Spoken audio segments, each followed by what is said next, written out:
In today's episode of Talk Commerce, we venture all the way to Ireland and we interview Rohaan Khan. Rohaan runs an agency to help D2C brands and other advertisers have stability in their advertising.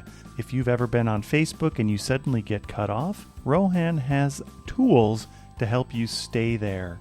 This episode gives you the knowledge and tools to better understand the ins and outs of doing paid ads. I also want to give a little plug to my free joke project. If you are interested in signing up for a free joke, please reach out to jokes@talk-commerce.com. Talk Commerce is sponsored by Haifa, or as the Europeans say, Hoofa, or the right way to say it. Hoofa is rapidly becoming the biggest Magento front end after Luma. For those who don't know it, Luma is the basic theme that comes with Magento, and it is giantly slow.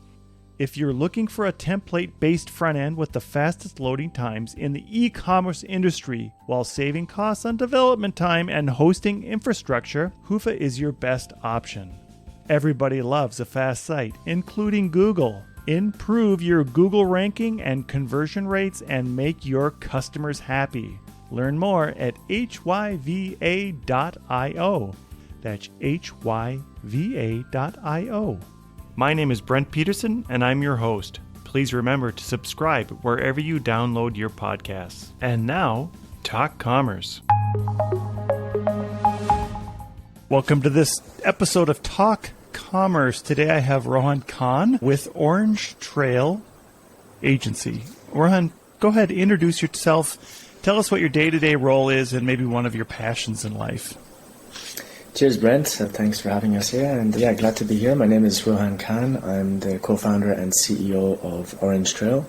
Orange Trail provides high-level agency ad accounts to advertisers so that they can advertise with stability. And we have direct contracts and agreements with Meta, Google, TikTok, Snapchat, Twitter, Bing, and Taboola ASBs for whitelisted accounts. Passions. Sports has always been one of my passions, and specifically mixed martial arts. I was just in the UFC in Paris 2 weeks ago watching it cage side, so that was quite amazing. And the day-to-day activities is just having hundreds of advertisers come to us to get help with advertising. And right now we have very large official partners like Triple Whale, AdLeaks, George's. So that's a quick little intro about us. Cool. When you were in Paris, did you participate in the cage match? I did not. I'm not a professional fighter. However, I was more than happy to sit ringside and just watch it from distance. Great. Yeah, my son drags me to some of those sometimes, and he's also not doing it, but anyways. Keep moving. All right, Rohaan, before we start, I know that I prepped you with a joke, and I appreciate you participating in the Free Joke Project. It's hashtag Free Joke Project. And I'm going to tell a joke, and all you have to do at the end is say, that joke is a free joke, or we can charge for that joke. Sure, let's go. All right, ready? What's the difference between a vegan and a computer programmer? One is disgusted by a rack of lamb, and the other is disgusted by a lack of RAM. That is certainly a dad joke. I'll say that's a free joke. All right, free joke, good. All right, you're the first one to do the free. I appreciate that, and you're right. All the jokes should be free. They're open source. All right, so let's jump into the topic at hand. There we go. Yes, they're open source joke, right? If you can probably get them on Git. Actually, there is an open source repository for jokes. There's a dad joke API out there. All right, authorized. So why would somebody want to go with an authorized vendor for... Yeah, great question. The biggest reason actually that we created this agency was, first of all, I am no newbie to the industry myself. I've been now 6.5 years deep into digital marketing. Specifically, I started with e-commerce. I had multiple back in 2017 when the Facebook CPMs were heavenly. I had dropshipping stores, and then from there I progressed and created online e-commerce brands. And 2.5 years ago, I exited one of my e-commerce brands to a VC in Canada. But hey, that entire journey wasn't without its up and downs. We had like daily fires that we had to fight. We had ad account restrictions, pages, profiles, BMs getting banned, even though it was just a fashion brand. And another one was a lifestyle brand, totally white hat, nothing against policy. And I always remembered one of Elon Musk's quotes, which was, you get paid in proportion to the level of problems you solve. The bigger the problem, the more you can get paid. Now, after exiting the VC, it wasn't really money was the goal. I had a bunch of money, a bunch of time. I didn't know what else to do. So I just figured out leveraging my industry contacts, spending millions in ad spend myself, usually having the right reps in each platform, and just connecting the two. So we put pen to paper, flew around the world, met with a lot of these reps, and we created this high-level agreement for Orange Trail, where we now have contracts with each of the platform ASPs to provide these accounts. Now, the question would be, why would someone use our accounts compared to just a standard normal account? It's free. Everyone can use one. I'll tell you, these standard accounts don't have the level of support that we do. You might get a random false ban, even though you're completely white hat. You might be a legitimate business, but you get restricted and you're waiting weeks and weeks for support to respond to you. Everyone knows that the support times are notoriously slow, especially in summer, because a lot of the reps are on vacations, they've limited staff. So for those few weeks, you are at the mercy of that platform when you're waiting for a response. Now, this is especially the case if you only advertise with one single traffic source like Facebook. I call them lazy marketers. It's 2022. If you're not diversifying your traffic sources, I'm sorry to say you are a lazy marketer. Your competitors are probably diversifying at least on TikTok right now, if not Google, Snapchat, Twitter. So these accounts, what they do is they plug that gap, they fit that, they solve the issue of slow support times, so we can get an answer within 24 hours from a direct rep. But there's a lot of other benefits of using agency accounts, because these are authorized sales partner accounts. For example, lower risk of ban, unlimited spend from day one, so you don't have to warm up on that 50, 100, 150 billing limit with Facebook ads. We can whitelist certain verticals, so if you're in a risky niche, it might be white hat, but let's say melatonin or CBD, these are like frowned upon niches, even though it might be legit. We can whitelist for that. There's like numerous benefits for using agency accounts. I would say they're a secret weapon in 2022. So most people don't even know about them, and those that do, we still have to be eligible for it. Yeah, you mentioned lazy marketers. Do you feel as though the non-diversification is one of the main points in being lazy? And I think you also mentioned that it's hard sometimes to get unbanned, and maybe even navigating those waters as a novice. Maybe speak to that a little bit. Yeah, absolutely. The first step is, as an entrepreneur, you have to figure out a lot of stuff. You have to be profitable. You have to figure out and validate your product, your offer in the industry. You have to differentiate yourself from your competitors. Aside from all that mess, then you see that notorious red banner in your ad account. Oh, you've been restricted from advertising. You don't need that added mess to your problems, but it happens. And if you've only been advertising with one platform, then you don't have a business. There's no traffic anymore to your website. You don't have any visitors, and I'm afraid to say you don't have a business because you're relying solely on one traffic source. So I would say it's a combination of being perhaps lazy because you have not taken the time and energy or money to invest in learning or implementing another traffic source for your business. But also it's just the journey of being a marketer. You need to be like a Swiss Army knife. You have to have multiple tools in your arsenal, not just one traffic source. So yeah, I definitely recommend advertisers to diversify their traffic sources. So even if Facebook is your 80-20, at least you'll get 20% of traffic coming from another source when Facebook does go down. Because it's inevitable. We've all been restricted. I've been restricted. We have a $30 million brand using our accounts that has been restricted. And you would imagine that they had thought about this setup way before coming to us and say, hey guys, can we use your accounts? We're restricted from advertising. Yeah, I think some business owners, when they get restricted, they automatically think we could just fall back to organic. What is the difference between getting traffic from organic versus getting traffic from paid? Is it literally like a spigot on paid where you turn it on and you suddenly get traffic? Oh yeah, it's a night and day difference in terms of scalability. The only time organic works is if you already have authority and social proof in the industry. If you've built up significant brand equity over years and years, people know who you are, you have a great lifetime value from customers, they come back, the repeat purchase is high.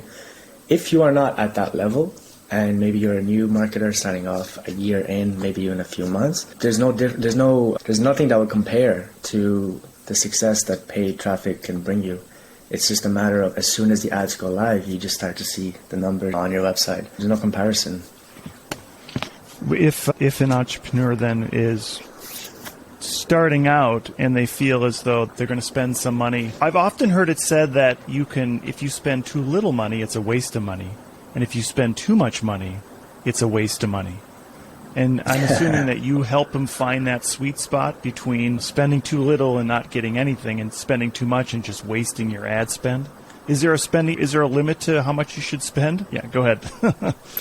Yeah, look, that's the classic dilemma. And also people say scared money doesn't make money. What I would say, you don't necessarily just have to throw money at something. The only time you should is if you validated your product or offer in the market and it is genuinely something people can use or they desire or it benefits them.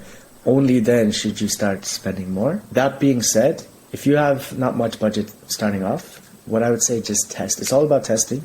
And part of testing is obviously products, your creative, but also platform. Money you have, you should just spread it across different platforms and see which one is taking off the most. For example, Facebook CPMs are crazy high right now. We don't have those glory days of 2017, 2018 when the cost per millia CPMs were very low. Right now, that is what we have on TikTok. So why wouldn't you go to TikTok, reach maybe 5 times more people that you would for reaching for the same budget on Facebook? It just makes sense. You don't have much budget anyway, so launch the same on Facebook and TikTok. But you're right, there is a sweet spot. I wouldn't say we necessarily help advertisers to find that. What we help advertisers with is to advertise with stability by providing them this infrastructure, the perfect setup for them to test and scale without bans. Okay, so then we've talked about, you said Google, Snapchat, Twitter. Do you have a recommended top whatever platforms that you would have advertisers go on to if they're going to split out? So Facebook, I'm assuming, is one of them, and LinkedIn, would that be one that you would also help? It really does depend on your offer. For example, if it's lead gen, it depends on your target market. Are you e-commerce? Are you doing digital info? Are you selling a course?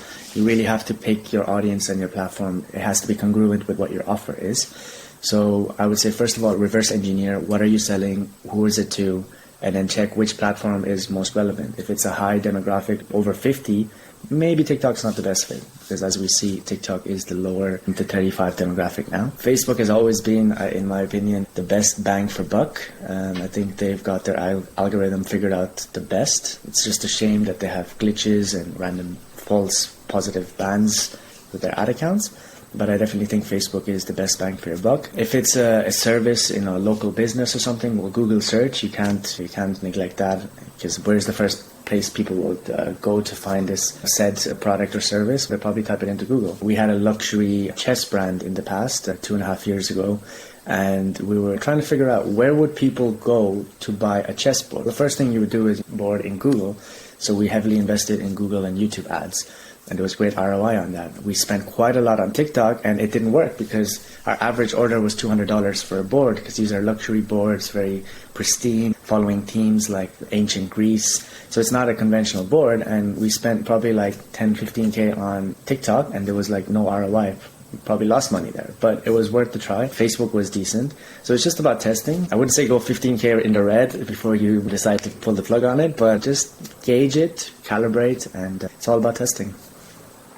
Yeah, and it is dependent on your budget and your revenue, of course. 15K to a large multinational would be nothing, where 15K to a small mom-and-pop show or shop would be significant. So you've mentioned Facebook a couple times. If you are heavily dependent on Facebook and you get banned, how do you help them then to pivot and then get back on? What's the kind of workflow there? Advertisers come to us. The first question is, what kind of issues did you have? And it really does. We don't accept anyone that's running any black hat or shady offers. We stick specifically to white hat offers, perhaps a little bit in the gray, but that's in relation to the vertical, like CBD, THC. These are allowed in certain states and in nations, but it's just maybe you had issues with that. So first thing we ask is, what was the reason for the restriction? And then secondly, what is your URL or your offer? Because we need to make it approved with our reps. So we take it to the reps and say, hey, here's an advertiser. They want to use our special advertising account. Can we approve them? As soon as they're approved, then the process is quite simple. We set up an agency account for them within 24 hours. We're the fastest in the industry, so within a few hours we can set up your account. These accounts are not like normal accounts, by the way, Brent. I should explain a little bit about that. Authorized sales partner accounts from Meta or these platforms can only be topped up via bank transfer. For example, advertiser wants to put funds on the accounts, like a prepay account. We have to invoice them the amount they want. We receive the funds, then we send it to Meta to put on the account. As soon as that's done, we shared the agency ad account into their BM, so their business manager. And the reason this is a safe setup is because it's a diversified setup. It's decentralized from your BM. This ad account is independent from your business manager. So if your business manager gets banned, it has no impact on the ad account itself. The ad account won't get banned. All we do is we remove your business manager, wait for you to get a new one. We'll tie a new business manager or multiple business managers to the ad account. It's a decentralized setup because this ad account is in a Meta authorized sales partner account. And that's one of the reasons why they don't get banned easily, because they're pre-vetted. They have a green status within Meta. And when Meta includes Instagram and Facebook, right? And do those follow each other? Correct. So they're in one big account. Instagram was bought by Facebook, now Meta, and this is a placement you can do in the ads manager of Facebook. So you go to ads manager of Facebook, you can select, I want to place this on Instagram. Yes. I have a curiosity question. Is there such a thing as a Bing ad? Absolutely. Does Bing do ads? Absolutely. Does anybody buy them? Very good question. And I mentioned at the start, we now also provide Bing agency accounts. So I made a deal with Microsoft 2.5 weeks ago, and we are now an authorized sales partner provider of these accounts as well. Bing is something that, of course, the tech savvy young people in our generation today would not be using Bing. They're just grown up and used to Google. However, we do have the older demographic generally using Bing. If the browser is already configured on a new laptop or computer as having Bing or not specifically for Google, they'll continue to use it. It's not an issue for them. And Bing is a great browser. So Bing ads do work. I would just say it's an older demographic. So your offer has to be, congruent with that specific target audience. Okay, so there might be somebody that would choose Bing. And is Bing significantly less than Google ads? Big time, yeah. It's significantly less. But that's not to say you still can't advertise and make money on it. Of course, it's possible. For the advertiser then that wants to diversify, I would imagine that you would try to get them in any of the spots that would fit. So Snapchat, TikTok, I would think would be grouped together. Maybe Twitter would come into there. How do you work with the advertiser to recommend some of those platforms to be on to advertise, or do you kind of just take what they're doing and then get them onto the authorized program? Yeah, good question. So a lot of the times they're already aware of and sure of what they want themselves. So we don't have to direct them or offer them in any way. They say, hey, Rohaan, I need Facebook agency account ASAP. And I'm like, okay, here you go. Here's next steps. Sometimes when we do see potential, for example, we have over 300 clients across various different niches and verticals. Sometimes we might see a certain e-commerce client in the fashion niche crushing it on also Snapchat and TikTok. And then another client might only be using Facebook. Now, we're not allowed to, of course, disclose any names or disclose specifics, but we might suggest to someone, hey, we have another client who's also in the fashion industry doing extremely well on TikTok. They're seeing very low CPMs right now. The target demographic is the same as yours. We would recommend you get on TikTok as well. And then sometimes they give it a try. Of course, Snapchat, no different. We're seeing some of our clients get low CPMs of $2 in US demographics. So that is insane to reach 1,000 people just for $2, especially in a tier 1 country like US. Yeah, we make the recommendations, and then it's under their onus that they decide whether they want to pursue it or not. And of course, we're happy to step by step walk them through it. Do you see trends? So you mentioned earlier that it's really dependent on what your product is. If you grouped it between D2C and B2B, do you see trends on where somebody would want to advertise from a B2B standpoint? Is there like a go-to for B2B? Yeah, I would say majority of our customers are D2C, and they are predominantly on Facebook, TikTok, Snapchat. B2B, we did see certain advertisers doing well on Google, occasionally Facebook as well. It just depends on what your offer is, and you have to be super laser targeted to reach other businesses. You have to be laser targeted, and your targeting has to be on point. Otherwise, you're going to be blowing money, reaching the wrong wrong people. So we did notice that B2B can work well as long as you know what you're doing as a marketer and you're reaching the right pockets of audiences. But predominantly we've seen Google, it does well. Facebook, Twitter, not so much. And LinkedIn does work well as well, but LinkedIn advertising is quite expensive. The CPMs are very high. Yeah, I've seen the Twitter promoed stuff in my feed, and I guess I rarely click on the Twitter ads. Do you feel as though some of the platforms are less around the paid clicks, and Facebook, I think, is one that's pretty obvious? Is there a differentiator between platforms and why people are using them? Yeah, I do think some are lagging behind, and they're making a conscious effort right now to drive their advertising departments up.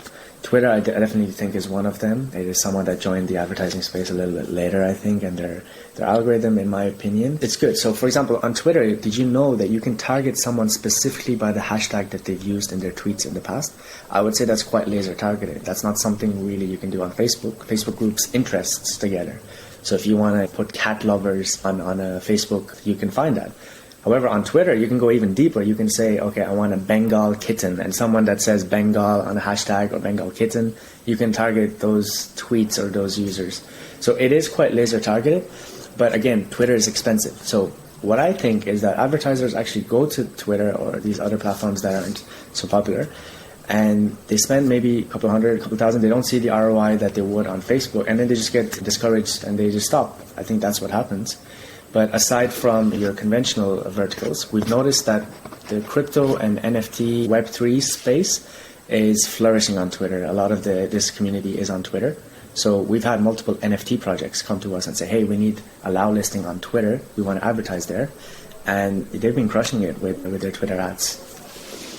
Yeah, we have a few minutes left here. If you had a good piece of advice to give to a D2C marketer, what would that be as we go into this busy Black Friday season of 2022? Yeah, great question, and I get this a lot. First and foremost, we touched on it already. You need to already prepare omni-channel strategies. You need to diversify your traffic sources because, hey, this is going to be the final quarter and it's going to be the busiest and the best time. So you have to take full advantage of it, and you need to diversify your traffic sources. So you need to set up everything right now because what works on Facebook may not necessarily work on TikTok. TikTok is a completely different platform. In terms of the content, it might be slightly different that converts as well. We've noticed that UGC style converts well on TikTok, whereas on Facebook, the creatives have to be different. So first thing is diversify your traffic sources on already set up and find winning combinations of your creatives and just optimize each stage of the funnel for each platform. Second thing is make sure that you have your advertising setup minimized for bands. What I mean by that is it needs to be optimized in a way that all your assets are not in one business manager.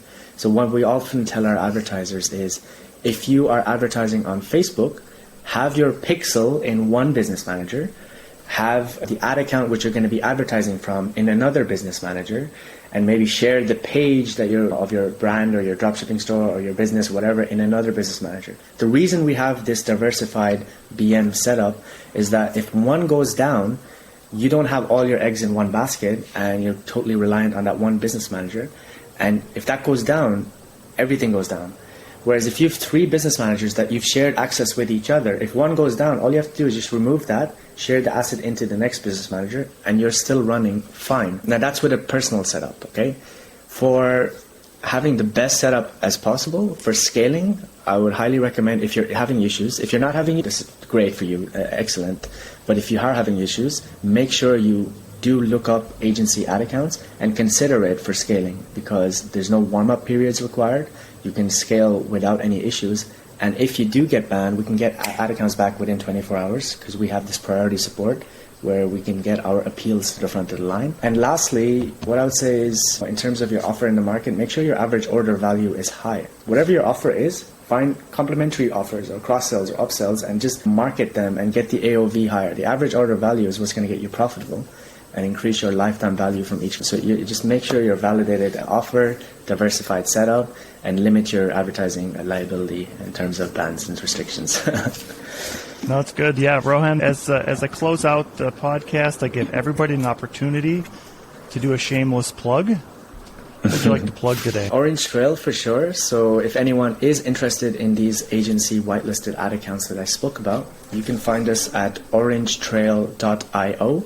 Book a call with us, see if you're eligible. One of our account managers will be happy to talk you through our entire servicing, the pricing, and see if you're eligible. We can't work with every single advertiser, it's case by case. So come have a call with us and we'll see if you're eligible. If you'd like to find me, you can also reach out to me directly on Instagram. It's R_OHN, so Rohaan. I'm happy to respond to any questions or comments people might have. Brent, it's been a pleasure. Thank you very much for having us on this podcast. Yeah, and I'll make sure I'll put the links on the show notes so people can find those easily. Rohaan Khan, Excellent. the co-founder of Orange Trail. Thank you so much for being here. Thank you, Brent. Appreciate it. Thank you for making it to the end of this episode of Talk Commerce. Please rate this episode wherever you download your podcasts. We are actively looking for people to participate in the Free Joke Project. Go to talk-commerce.com and sign up for your free spot on the Free Joke Project. If you are a business, I will do a 30-second elevator pitch in the spot to help promote your business. That's talk-commerce.com.